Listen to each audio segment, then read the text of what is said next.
सोनू नाम का एक किसान था। वो बहुत ही गरीब था। वो रोज सुबह सुबह ही अपने खेतों पर काम करने के लिए चला जाया करता था।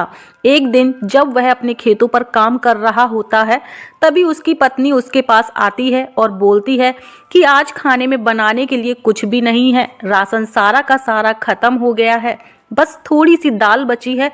राशन का कुछ सामान लेते आना। जहाँ पर सोनू कहता है कि अभी मेरे पास राशन लेने के लिए एक भी पैसे नहीं है।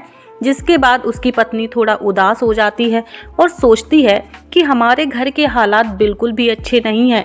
जिसके बाद वो वहाँ से चली आती है। वहीं शाम को सोनू जब घर लौटता है, तभी उसकी पत्नी अपनी बेटी और सोनू को खाना परोसती है।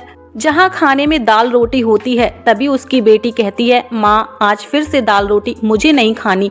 वहीं उसकी माँ उसको समझाती है। तभी सोनू कहता है कि मैं कितना बेकार पिता हूँ, जो कि मैं अपनी बेटी को उसके पसंद का खाना भी नहीं खिला पा रहा। अब मैं कल ही अपने खेत के पके हुए कद्दू बेचकर अपनी बेटी के लिए राशन लाऊंगा। जिसके बाद उसकी बात सुनकर माँ और बेटी दोनों खुश हो जाते हैं और सो जाते हैं। अगले दिन सोनू अपने खेतों में जाता है, जहाँ पर कद्दू लगे हुए थे। सोनू अपने खेतों से कुछ पके हुए कद्दू तोड़ता है और उन्हें एक गाड़ी में रखकर बाजार में बेचने के लिए चला जाता है। कुछ कद्दू बेचने के बाद सोनू की गाड़ी में 2-3 कद्दू बचते हैं। तभी उसके पास एक साधु आता है और बोलता है कि क्या तुम मुझे एक कद्दू दे सकते हो? मेरे परिवार में सभी भूखे हैं, लेकिन अगर तुम मुझे एक कद्दू दे दोगे तो मेरे घर पर खाना बन जाएगा।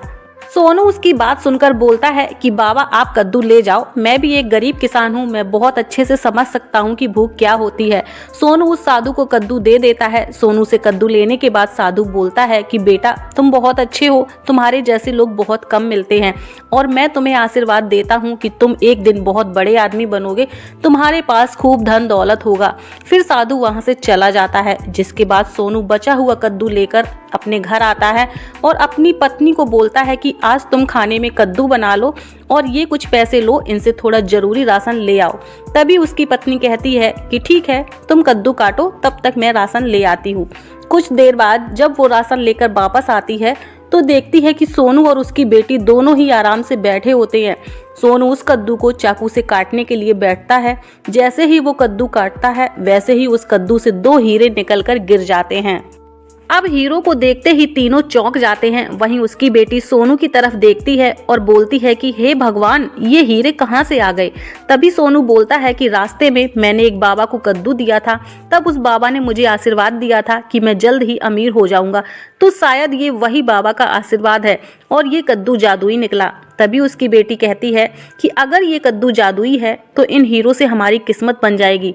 आपका उनको कद्दू देना कितना अच्छा रहा, उन्होंने आपका मन और दिल देखकर आपको आशीर्वाद दिया। अब आप इन हीरो को बाजार में बेच आओ, इनसे मिले हुए पैसों से हम अपना घर बनवाएंगे। तभी सोनू इन हीरो को लेकर सुनार के पास जाता है।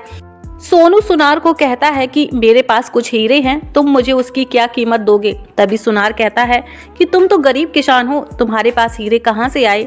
तभी सोनू सुनार को अपने हीरे वाली थैली दिखाता है। जिसके बाद सुनार वो हीरे देखकर सोनू को पैसे दे देता है।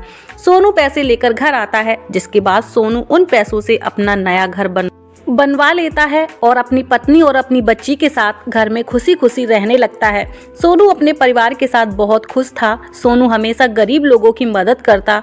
आपको ये जादुई कद्दू की कहानी कैसी लगी? अपनी राय हमें जरूर दीजिएगा। वीडियो को लाइक और चैनल को सब्सक्राइब जरूर कर लीजिएगा। फिर मिलेंगे आपसे एक नई कहानी के साथ। वीडियो को लास्ट तक देखने के लिए आप सभी लोगों का दिल से धन्यवाद।